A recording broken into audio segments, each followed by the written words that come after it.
Hello అండి. ఎలా ఉన్నారండి అందరూ? అందరూ బాగున్నారు కదా! నేను కూడా బాగున్నాను. మీ అందరూ బాగుండాలని మనస్ఫూర్తిగా కోరుకుంటున్నాను. వెల్కమ్ టు అవర్ ఛానల్ నేను నా ఇల్లు. నేను మీ శ్రావణజ్యోతి. ఈరోజు వీడియో ఏంటో మీకు ఆల్రెడీ థంబ్‌నెయిల్ చూస్తేనే అర్థమైపోయింది కదండీ! రేపటి కోసం మనం ముందుగా ఇలా చిన్న చిన్న ప్రిపరేషన్స్ చేసుకున్నాం అనుకోండి, మార్నింగ్ హడావిడి లేకుండా ప్రశాంతంగా వంటగదిలో ఎక్కువ సేపు లేకుండా మనం వంట అనేది కంప్లీట్ చేసుకోవచ్చనమాట. ఆల్రెడీ మన ఛానల్లో చాలా వీడియోస్లో చెప్పాను కదండి, వీక్లీ మీల్ ప్లాన్ రెడీ చేసుకోండి, అలాగే ఎలా చేసుకోవాలో కూడా వీడియోస్లో చూపించాను కదా. అలా మనం దాని ప్రకారం మనం ఫాలో అయ్యామనుకోండి, మనకి ఈజీ అయిపోతుంది అనమాట. ఈరోజు ఏం చేయాలి, రేపు ఏం చేయాలి అనే ఆలోచన ఎక్కువగా పెట్టుకోకుండా వారంకి ఒకసారి మనం ప్లాన్ రెడీ చేసుకున్నాం అనుకోండి, ఆ వారం మొత్తం కూడా మనం ప్రశాంతంగా ఇంకా చేసుకోవచ్చు. ఇంకా అలా నేను చేసుకున్న వాటిలో రేపటి మెనూలో ఉన్నవి ఏంటంటే, ముందు రోజు నేను వాటికి కావాల్సిన కొన్ని ప్రిపేర్ చేసుకుంటున్నాను. ఇప్పుడు ప్రజెంట్ నేను చేసుకుంటుంది ఏంటంటే, చట్నీ కోసం ఇలా రెడీ చేసుకుని పెట్టుకుంటున్నాను అనమాట. ఇది నాకు ఒక 3 రోజుల వరకు సరిపోతుందండి. 3 రోజులు మనం హ్యాపీగా వాడుకోవచ్చు ఇలా ఫ్రై చేసి పెట్టుకున్న దాన్ని. ఇందులో నేను కొంచెం ఆయిల్ వేసి, కొంచెం శనగపప్పు, మినప్పప్పు, ధనియాలు, జీలకర్ర, అల్లం అల్లం చిన్న ముక్కలు, పచ్చిమిర్చి, కరివేపాకు, కొంచెం నువ్వులు కూడా వేసుకున్నాను. ఇది బాగా వేగించాలన్నమాట. అవి పూర్తిగా చల్లారిన తర్వాతే మనం స్టోర్ చేసుకోవాలి. స్టోర్ చేసుకోవడంలో కూడా మనం చిన్న చిన్న పొరపాట్లు చేసామంటే పాడైపోతుంది అనమాట. వేడిగా ఉండేటప్పుడు స్టోర్ చేసుకోకూడదు. పూర్తిగా చల్లారిన తర్వాత ఎయిర్ టైట్ జార్లో మాత్రమే స్టోర్ చేయాలి, ఏదో నార్మల్గా పెట్టేయకూడదు అనమాట. ఇంకా దీనికోసం ఇది ఫ్రై చేసి పక్కన పెట్టేసాను అనుకోండి, ఇంకా పల్లీలు కూడా వేయించుకొని పక్కన పెట్టుకుంటున్నాను. ఇంకా పల్లీలు అలాగే కొబ్బరి, మనం దేవుడికి కొబ్బరికాయ కొడుతుంటాం కదా, అదేంటంటే డీప్ ఫ్రీజర్లో పెట్టేసాం అనుకోండి, ఒక రోజు కానీ ఒక 2-3 గంటలు కానీ అలా పెట్టేసి ఉంచేసి బయటకు తీసాం అనుకోండి, మనకి కొబ్బరి ఈజీగా వచ్చేస్తుంది అనమాట.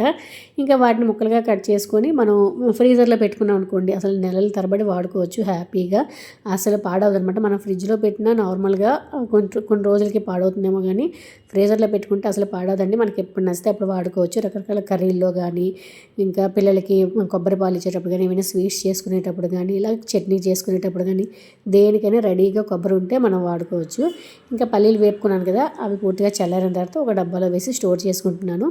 ఇంకా ముందుగా చట్నీ కోసం వేపుకున్నాను కదా, ఈ పోపు అంతా కూడా ఒక ఎయిర్ టైట్ జార్లో వేసి స్టోర్ చేసుకుంటున్నాను. ఇలా నాకు స్టోర్ చేసుకోవడం వల్ల 3 రోజుల వరకు కూడా చట్నీ కోసం నేను టెన్షన్ పడాల్సిన అవసరం లేదనమాట. ఎంత కావాల్సిన అంత తీసుకొని కొంచెం పల్లీలు, కొన్ని కొబ్బరి ముక్కలు వేసుకొని ఇంకా మిక్సీ చేస్తాను. ఒకరోజు చట్నీ అయిపోద్ది. ఇంకొక రోజు ఏంటంటే కొంచెం పల్లీలు అలాగే కొన్ని పుట్నాల పప్పు వేసుకొని చేసుకుంటాను. ఇంకొక రోజు కొంచెం పల్లీల్లో వేయించిన టమాటా వేసి మిక్సీ చేసుకుంటాను అనమాట. ఒకసారితో నాకు 3 రకాల చట్నీలు రెడీ అయిపోతాయి. అన్నిటికీ కొంచెం కొంచెం తాలింపు వేసుకున్నాం అనుకోండి, ఫైనల్గా చట్నీ కోసం టెన్షన్ లేకుండా నాకు ఈజీ అయిపోతుంది అనమాట. నేను ఎప్పుడు కూడా ఇలాగే చేసుకుంటున్నాను. ఇలా చేసుకోవడం వల్ల ఈజీ అవుతుంది. పొద్దున్న హడావిడిగా మార్నింగ్ 7కి అంతా కూడా లంచ్ బాక్స్ ప్రిపేర్ అయిపోవాలి, బ్రేక్ఫాస్ట్ అయిపోవాలి అంటే కొన్ని ఇలాంటి ప్రెప్స్ చేసుకుంటే మనకి టెన్షన్ లేకుండా అవుతుందన్నమాట. ఇంకా క్యారెట్, బీట్రూట్ తురుము, ఈ 2 కూడా తురుము పెట్టుకోవడం వల్ల మనం ఏదైనా బ్రేక్ఫాస్ట్ చేసాం అనుకోండి, అందులో కొన్ని వేసుకోవడం, లేదంటే ఇందులో వేసుకొని ఉంచుకోవడం చాలా మంచిది. నేనైతే రేపటి కోసం మెయిన్గా ఏంటంటే, రేపు కొంచెం ఒక మంచి స్పెషల్ డిష్ ఒకటి చేద్దాం అనుకుంటున్నాను. నార్మల్ రోజుల్లో అయినా నేను ఒక్కొక్క క్యారెట్ తురిమి పెట్టుకుంటానండి, ఒక క్యారెట్ కానీ ఒక బీట్రూట్ కానీ. ఎందుకంటే రెడీగా ఉందనుకోండి, తొందరగా ఎందులో ఒక దాంట్లో కొంచెం కొంచెం బ్రేక్ఫాస్ట్లో కానీ ఎందులో అయినా ఇంక్లూడ్ చేసుకుంటే బాగుంటుందని చెప్పి రేపటి చేసే డిష్ కూడా ఈ వీడియోలో చూపిస్తున్నాను. చాలా బాగుంటుందండి, మంచి టేస్టీ అండ్ హెల్దీ రెసిపీ అనమాట. వీడియో ఎండ్లో ఉంటుంది, తప్పకుండా చూడండి, స్కిప్ చేసేయొద్దు. ఇంకా ఇంట్లో ఇడ్లీ బ్యాటర్, దోశ బ్యాటర్ ఏ లేదండి, ఇంకా ప్రిపేర్ చేసుకోవాలి. నార్మల్గా నేను ఇడ్లీ, దోశ కూడా ఒకసారి బ్యాటర్ వేసుకుంటాను, ఎందుకంటే గ్రైండర్ కట్టడం మనకి ఈజీ అవుతుందని చెప్పి కొంచెం కొంచెంగా అది ఇది కలిపి వేసుకుంటాను. ఈరోజు అయితే పెసరట్టు కోసం నానబెట్టుకుంటానండి. రోజు రెగ్యులర్గా ఒకటే కాకుండా అప్పుడప్పుడు మారుస్తూ ఉండాలి కదా. కొంచెం పెసరు ఒక 2 స్పూన్లు, అంటే చిన్న స్పూన్లతో బియ్యం, కొన్ని శనగపప్పు, కొంచెం మినపప్పు, అన్నీ కూడా ఈక్వల్గా ఉంటే కొంచెం 2 స్పూన్లు అనుకోండి. అవి తీసి బాగా కడిగి నానబెట్టుకున్నాను. 5-6 గంటలు నానితే సరిపోతుందండి. ఇది నేను 5-6 గంటల తర్వాత చూపిస్తున్నాను అనమాట. 2 కూడా శుభ్రంగా నానిపోయి ఇప్పుడు వీటిని గ్రైండర్ వేసుకోవడమే. మినపప్పు అయితే గ్రైండర్ వేసుకుంటాను, కానీ ఇంకా పెసరట్టు కోసం అయితే మిక్సీలోనే వేసుకుంటాను. పప్పు గ్రైండర్కి వేసినప్పుడే నేనైతే ఇడ్లీ రవ్వ నానబెట్టుకున్నానండి. 1కి 3 వంతులు అనమాట. నార్మల్గా అయితే కొంచెం ముందుగానే నానబెట్టుకుంటాను, కాకపోతే ఇప్పుడు సమ్మర్ కదా, తొందరగా ఇంకా పులుస్తుందని చెప్పి పప్పు ఎప్పుడైతే గ్రైండర్ వేసానో అప్పుడే నానబెట్టిన. ఎక్కువసేపు అయితే అంటే జస్ట్ అలా కడిగి వేసుకున్నట్టు అనమాట, అంతే. ఎక్కువసేపు ఉంచితే పులుస్తుంది. పులిసిన ఇడ్లీ ఎక్కువగా మా ఇంట్లో ఎక్కువ తినడానికి నచ్చరండి. కొంచెం వాసన వచ్చినా కూడా ఎక్కువగా తినరనమాట. అందుకని ఇంకా ఎక్కువ సేపు ఉంచట్లేదు. ఇది కూడా మామూలుగా అయితే కొంచెం మనం ఓవర్ నైట్ అలా ఉంచుతుంటాం కదా, ఇప్పుడైతే నేను ఒక 1 అవర్ మాత్రమే బయట పెట్టుకుంటున్నాను, ఎందుకంటే తొందరగా పాడైపోతుంది కదా అని చెప్పి. మనం ఏ పప్పు అయినా కూడా ఏదైతే నీళ్ళతో నానబెట్టుకుంటామో ఆ నీళ్ళైతే వంపేసి మళ్ళీ మంచినీళ్ళతో కడిగి ఆ తర్వాత మనం దేనికైనా ఉపయోగించాలండి. మనం పప్పు వండుకునేటప్పుడు కానీ, ఇలా మనం ఇడ్లీకి కానీ, దోశలకు కానీ ఏదైనా వేసుకునేటప్పుడు కానీ, ఎందుకంటే ఆ పప్పుల్లో కొంచెం మన బాడీకి గ్యాస్ వచ్చి కొన్ని యాసిడ్స్ అనేవి ఆ నానబెట్టిన వాటర్లో ఉంటాయన్నమాట.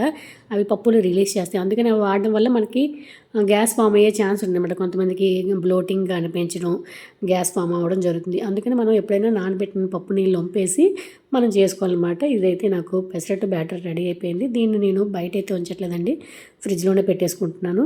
ఇంకా రేపటి కర్రీ కోసం అయితే దొండకాయ రేపు చేయాలండి. దొండకాయ కొబ్బరి కూర కర్రీ అనమాట.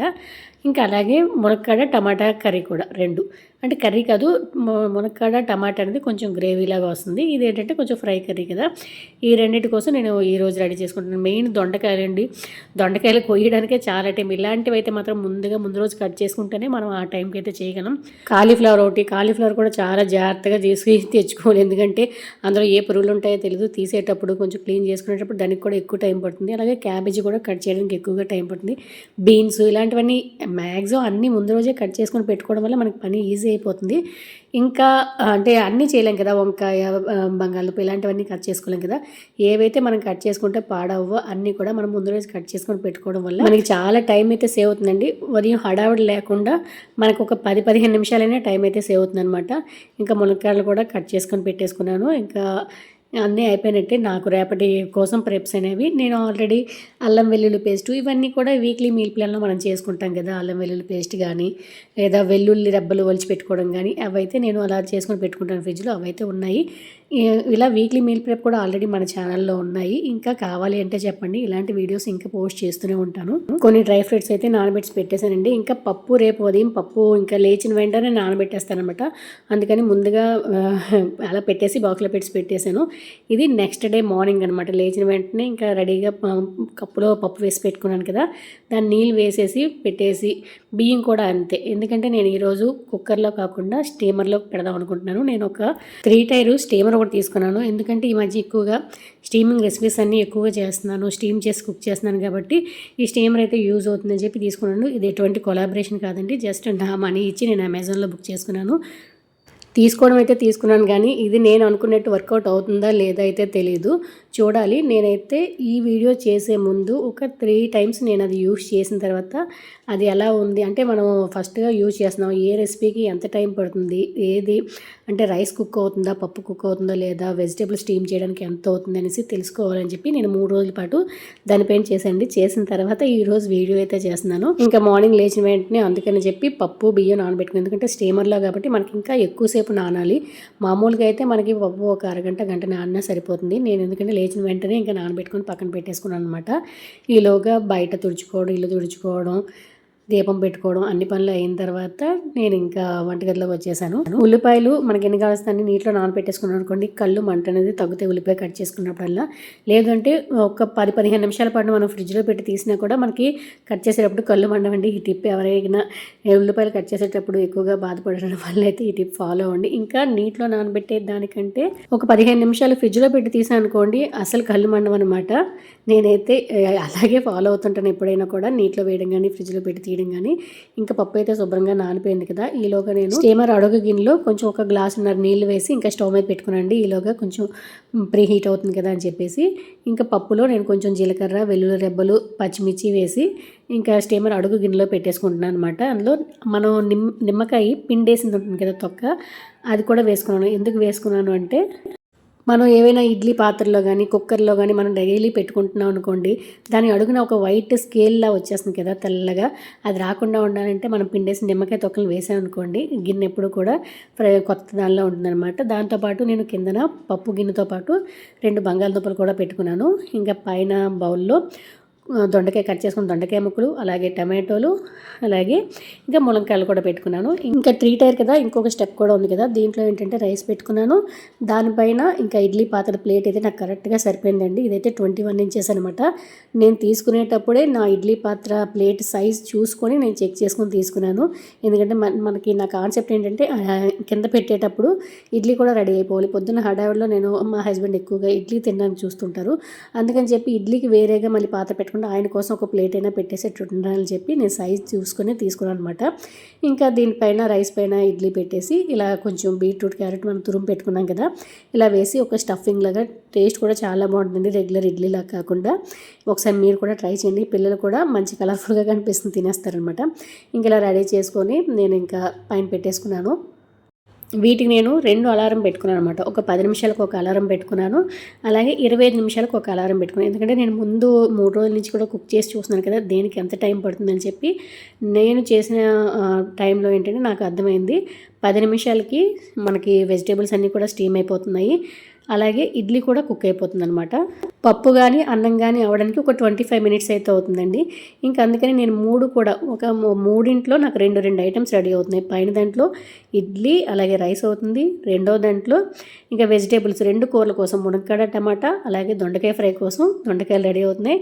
ఇంకా కింద పాత్రలో పప్పు అలాగే బంగాళదుంపలు కూడా. బంగాళదుంపలు ఎందుకంటే నైట్ రెసిపీస్ కోసం అని చెప్పి, నైట్ ఏం చేసుకుంటే మనకు ముందే ఒక ప్లానింగ్ ఉంటుంది కదా, దానికోసం నాకు పొటాటోస్ అవసరం అన్నమాట, 1 లేదా 2. అందుకని మళ్ళీ దానికోసం స్పెషల్గా ఉడికించడం దేనికని చెప్పి నేను ఇప్పుడే పెట్టేసుకున్నాను. మీరు అడుగు పాత్రలో ఏదైనా పెట్టుకున్నప్పుడు ఎగ్ కూడా బాయిల్ చేసుకోవచ్చు. నేను ఎందుకంటే ఇది సాటర్డే షూట్ చేసింది, ఎగ్స్ ఆ రోజు చేయను కాబట్టి ఇంకా ఎగ్స్ పెట్టుకోలేదన్నమాట. ఇలా మనం 2 కూడా చేసుకోవచ్చు, మనకి టైం సేవ్ అవుతుంది. అలాగే స్లో కుకింగ్ కూడా మన హెల్త్కి చాలా మంచిది కదా. మనం కుక్కర్లో పెట్టినట్టు వెంటనే 10-15 నిమిషాలకి అన్నం పప్పు అయిపోయి కుక్కర్ విజిల్ వచ్చేయడం అలా జరగదండి. కానీ మనకి ఇంకా 3 టైర్ ఉండడం వల్ల బాగుంది. మొత్తం అన్నీ కలిపి మనం 25 to 30 మినిట్స్లో అయితే అయిపోద్దండి, మీడియం ఫ్లేమ్లో. అది మనం హై ఫ్లేమ్లో కాదు, మీడియం ఫ్లేమ్లో 25 to 30 మినిట్స్లో అయిపోతుంది. నాకు మెయిన్ నచ్చింది అయితే వెజిల్స్ అయితే ఎక్కువ అవ్వట్లేదండి. అసలు నేను ఇడ్లీకి ఒక పాత్ర పెట్టేదాన్ని, ఎగ్స్ బాయిల్ చేయడానికి ఒక పాత్ర పెట్టుకునేదాన్ని, ఏవైనా స్టీమ్ చేసుకోవడానికి ఒక దాంట్లో పెట్టేదాన్ని, ఇలా ఎక్కువ అయ్యేవన్నమాట. నేను ఇది తీసుకునేటప్పుడు వర్కౌట్ అవుద్దా లేదా అనుకొని తీసుకున్నాను, కానీ బాగా వర్కౌట్ అయింది. ఇంకా నేనైతే ఇప్పుడు మీకు చూపిస్తుంది 10 నిమిషాల తర్వాత. 10 నిమిషాల్లో మనకి ఇడ్లీ అనేది కుక్ అయిపోయింది. ఇంకా రెండో గిన్నెలో మనం వెజిటేబుల్స్ పెట్టుకున్నాం కదా, అవి కూడా మనకి 10 నిమిషాల్లో చక్కగా స్టీమ్ అయిపోతాయి అనమాట. అలాగే కింద పొటాటోస్ పెట్టుకున్నాం కదా, అవి కూడా తీసేసాను, అవి కూడా మనకి 10 నిమిషాల్లో బాయిల్ అయిపోతాయి. ఇంకా మనకి ఆ 2 కూడా కింద దాంట్లో పప్పు ఉంది, పైన దాంట్లో అన్నం ఉంది. ఆ 2 అవడానికి ఇంకా కొంచెం ఒక 15 నిమిషాల వరకు టైం పడుతుంది. చూస్తున్నారు కదా, దొండకాయలు అలాగే ములక్కాడ బంగాళదుంప అన్నీ కూడా చక్కగా స్టీమ్ అయిపోయాయండి. ఇంకా తర్వాత ఇడ్లీ కూడా పర్ఫెక్ట్గా కుక్ అయిపోయింది, చూపిస్తున్నాను చూడండి. ఇంకా ఇందులో మనం వెజిటేబుల్స్ కూడా వేసుకున్నాము, టేస్ట్తో పాటు చూడడానికి కూడా మంచి కలర్ఫుల్గా ఉంటుంది. పిల్లలకైతే ఇలా ఇస్తూ ఉండండి, మంచిగా ఎంజాయ్ చేస్తూ ఉంటారు. ఇంకా చట్నీ ఆల్రెడీ రెడీ చేసుకుని పెట్టుకున్నాను కదా, ఇడ్లీ ఇంకా చట్నీ మా వారికి అయితే ఇచ్చేసాను. నెక్స్ట్ ఆల్రెడీ మనకి స్టీమింగ్ అయిన వెజిటేబుల్స్ ఉన్నాయి కదా, ఆ పక్కన నేను కడాయి పెట్టుకొని దొండకాయ ఫ్రై చేసుకుంటున్నాను అనమాట. దొండకాయ ఫ్రై కోసం కొంచెం ఆయిల్ వేసి కొంచెం పోపు గింజలు అనమాట, శనగపప్పు మినపప్పు జీలకర్ర ఆవాలు వెల్లుల్లి కరివేపాకు పచ్చిమిర్చి అన్నీ వేసుకొని అవి వేగిన తర్వాత మనం ఉల్లిపాయలు వేసుకొని వేగించాలి. ఈలోగా నేను 25 మినిట్స్కి ఒక అలారం అయితే పెట్టుకున్నాను కదా, అలారం అయితే వచ్చిందనమాట. ఇంకా రైస్ కుక్ అయిందో లేదో చెక్ చేస్తున్నాను, కరెక్ట్గా కుక్ అయిందండి 25 మినిట్స్కి మీడియం ఫ్లేమ్లో. ఇంకా స్టవ్ ఆఫ్ చేసేసాను. ఈలోగా మనకి ఫ్రై చేసుకోవడమే. ఇంకా తర్వాత నేను టమాటో ములక్కాడ కర్రీ కోసం కదా, టమాటోలు స్టీమ్ అయిపోయి కదా, వీటిని మిక్సీ చేసుకొని పెట్టుకుంటాను టమాటో కర్రీ కోసం. ఇంకా ఆలు అయితే ఈవినింగ్ కోసం కదా, దాని పని అయితే ఇప్పుడు లేదు. ఇంకా మునక్కాయలు తీసేసి ఉల్లిపాయలు బాగా వేగిన తర్వాత దొండకాయ కర్రీ కోసం మనం దొండకాయలు ఇందులో వేసుకొని, దొండకాయలు కూడా మామూలుగా అయితే దొండకాయ వేగడానికి ఎంత టైం పడుతుందండి మనకి, ఇంకా దొండకాయ కొయ్యడం ఎంత టైమో అది వేగడం కూడా అంతకంటే ఎక్కువ టైం. కానీ ఇలా స్టీమ్ చేసుకోవడం వల్ల చాలా తొందరగా అయిపోయిందనమాట. ఇవన్నీ వేగిన తర్వాత కొంచెం ఉప్పు పసుపు కారం అన్నీ వేసి మూత పెట్టుకొని కొంచెం మగ్గించాలి, ఎందుకంటే స్టీమ్ అయింది కదా, కొంచెం చప్పగా ఉంటాయి కాబట్టి కాసేపు మగ్గించుకోవాలి. తర్వాత ఇంకో కడాయి పెట్టుకొని నేను కొంచెం ములక్కాడ కర్రీ కోసం ఆయిల్ వేసుకొని తాలింపు గింజలు వేసుకొని పచ్చిమిర్చి కరివేపాకు కూడా వేసుకొని అవి వేగిన తర్వాత ఉల్లిపాయ ముక్కలు కూడా వేయించుకొని తర్వాత టమాటోలు మనం మిక్సీ చేసుకున్నాం కదా, అవి కూడా వేసి అవి కలిపిన తర్వాత మునక్కాడ ముక్కలు అన్నీ వేసుకొని కొంచెం ధనియాల పొడి కొంచెం జీలకర్ర పొడి వేసుకొని అలా కొంచెం లో ఫ్లేమ్లో కలుపుకొని ఉంచానమాట. ఈలోగా కొన్ని కొబ్బరి ముక్కలు తీసుకొని మిక్సీ చేసుకున్నాను. ఇలా మిక్సీ చేసుకోవడం వల్ల కొబ్బరి కూరలో అయిపోతుంది కదా, దొండకాయ ఫ్రైలో కొబ్బరి కూర వేస్తే బాగుంటుంది. అలాగే నేను ఎక్కువగా కొబ్బరి అయితే యూజ్ చేస్తాను. కొబ్బరి చాలా మంచిది పిల్లలకి మనకి అందరికీ కూడా. పిల్లలకి బ్రెయిన్ అనేది షార్ప్ అవుతుంది అనమాట కొబ్బరి ఎక్కువగా యూజ్ చేయడం వల్ల. వల్ల. ఇంకా ఫైనల్గా కొబ్బరి కూర వేసి ఒక 2 నిమిషాలు కలిపేసి స్టవ్ ఆఫ్ చేశాను. దొండకాయ ఫ్రై అయితే అయిపోయింది. ఇంకా మునక్కాడ కూర కూడా ఇవన్నీ వేగిన తర్వాత కొంచెం నీళ్ళు వేసి మూత పెట్టి మగ్గించాను అనమాట ఒక 2-3 నిమిషాలు. తర్వాత ఫైనల్గా కొత్తిమీర కొంచెం కసూరి మేతి వేసి ఇంకా స్టవ్ అయితే ఆఫ్ చేసేసాను. ఇంకా రైస్ అయిపోయింది కదా. మీకు పప్పు ఎలా అయిందో చూపించలేదు కదా. పప్పు అయితే అడుగు గిన్నెలో ఉంది కదా, చూపిస్తున్నాను చూడండి.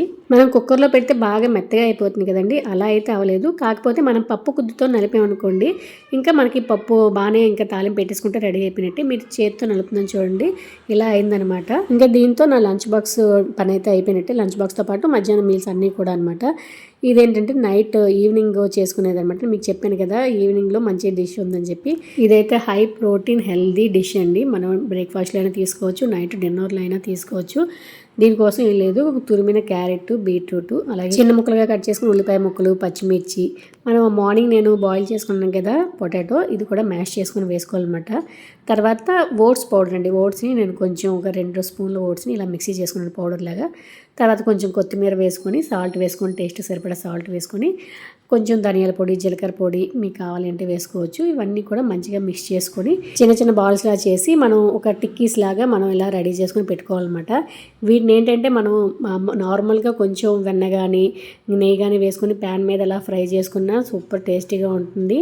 అంటే డీప్ ఫ్రై అవసరం లేదు, జస్ట్ ప్యాన్ ఫ్రై చేసుకున్నా బాగుంటుంది. లేదు అంటే ఇప్పుడు నేను చూపించేది ఏంటంటే పెసరపప్పుతో అనమాట. మనం పెసరట్టు బ్యాటర్ రెడీ చేస్తున్నాం కదా, ఈ రెసిపీ అనేది ఇప్పుడు చేస్తున్నాను. ఇదైతే నేను యూట్యూబ్లో చూసిందేనండి, నా ఓన్ రెసిపీ అయితే కాదు. కానీ నేను ట్రై చేశాను, బాగుంది అనిపించింది. అందుకని మీకు కూడా ఈ వీడియో షేర్ చేస్తున్నాను అనమాట. ప్యాన్ హీట్ అయిన తర్వాత కొంచెం ఆయిల్ వేసుకొని కొన్ని నువ్వులు వేసుకొని, నువ్వులు అనేది ఆప్షనల్, నేను మామూలుగా వేసాను. కొంచెం నువ్వులు వేసుకొని ఈ బ్యాటర్ని కొంచెం తీసుకొని ఇలా చిన్నగా మనం ప్లేస్ చేసుకోవాలి. ఎందుకంటే మనం చేసుకున్న టిక్కీస్ అనేవి అదే సైజు ఉన్నాయి కదా, దాని సైజు తగ్గట్టు వేసుకొని దానిపైన కూడా ఒక లేయర్ మనం ఈ బ్యాటర్ అనేది వేసుకోవాలన్నమాట. ఇదంతా ఈ మొత్తం అది కవర్ అయిపోయినట్టు స్ప్రెడ్ చేసుకొని మూత పెట్టి కుక్ చేసుకోవాలి. నేను దీనిపైన కూడా కొంచెం నువ్వులు వేసుకుంటాను. నువ్వులు హెల్త్కి మంచిది కదా. ఈ మధ్య అయితే నువ్వులు కొంచెం ఇంక్లూడ్ చేస్తున్నాను దేనికొకదానికి. దీన్ని సిమ్లోనే ఉంచి మూత పెట్టి కుక్ చేయండి. అప్పుడే మనకి అడుగునున్న లేయర్ కాలడంతో పాటు లోపల మనం పెట్టిన స్టఫ్ కూడా మంచిగా కుక్ అవుతుంది అనమాట. ఇంకా 2 వైపులా కూడా చక్కగా కాలిన తర్వాత మనం ఇంకా తీసుకోవడమే. టేస్ట్ బాగుంటుంది, లుక్ వైజ్ కూడా బాగుంటుంది, అలాగే చాలా మంచి హెల్దీ డిష్ కూడా అండి. ఒకసారి తప్పకుండా ట్రై చేయండి మీకు వీలైతే. ఈ స్టఫ్లో మనం క్యారెట్, బీట్రూట్ కాకుండా మీకు నచ్చినవి ఏవైనా కూడా ఇలా వేసుకుని డిఫరెంట్గా పిల్లలకైతే చేసి ఇవ్వండి. చాలా బాగా ఎంజాయ్ చేసి అయితే తినేస్తారు. ఇదండి ఈరోజు వీడియో. మనం ముందు రోజు ఇలా ప్లాన్ చేసుకొని పెట్టుకున్నాం అనుకోండి, next day lunch box pack చేయడానికి కానీ వంట చేసుకోవడం దేనికైనా కూడా హడావిడి లేకుండా ప్రశాంతంగా చేసుకోవచ్చు అనమాట. నేనైతే ఇలా ప్లాన్ చేసుకుంటాను. మీరు ఎలా చేస్తారో తప్పకుండా కామెంట్ సెక్షన్ లో కామెంట్ చేయండి. చాలా మందికి ఇలా ముందుగానే చేసుకుంటుంటారు. ఎవరికైనా ఇంకా కొత్తగా పెళ్ళైన వాళ్ళు ఉంటారు కదండి, అలాంటి వాళ్ళకి కొంచెం యూజ్ అవుతుందని ఈ వీడియో అయితే చేశాను అనమాట. ఈ వీడియో కనుక మీకు నచ్చితే, యూజ్ అయింది అనిపిస్తే తప్పకుండా ఒక చిన్న లైక్ ఇవ్వడం మాత్రం మర్చిపోవద్దు. మీరు ఇచ్చే లైక్, ఒక కామెంట్ నాకు చాలా మోటివేషన్ అనమాట. తప్పకుండా కామెంట్ చేయండి. కామెంట్స్ లో మాట్లాడుకుందాం. మరొక మంచి వీడియోతో ముందుకు వస్తాను. ఇట్లు మిశ్రమ చేద్దాం.